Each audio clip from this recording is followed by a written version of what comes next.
Breaking news.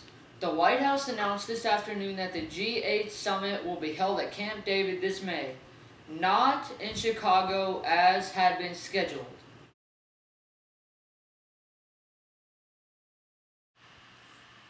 People were affected by 23 inches of snow covering Chicago and the suburbs, the largest single snowfall in the city's history.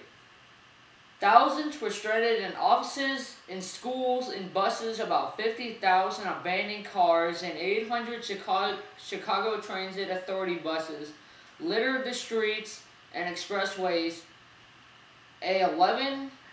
Most people wanted to get home.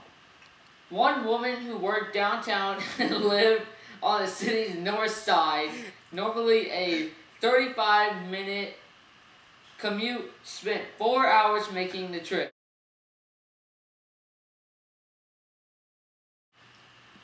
In 1967, the continued presence of American troops increased further, and a total of 475,000 were serving in the Vietnam, and the peace rallies are multiplying as the numbers of protesters against the war increased.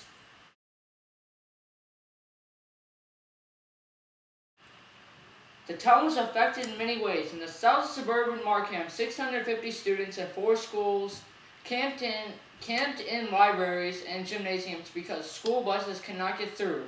They are all enjoying themselves. Sup J. Lewis Weingartner told the Tribune, "This is a night that will go down in many memory books."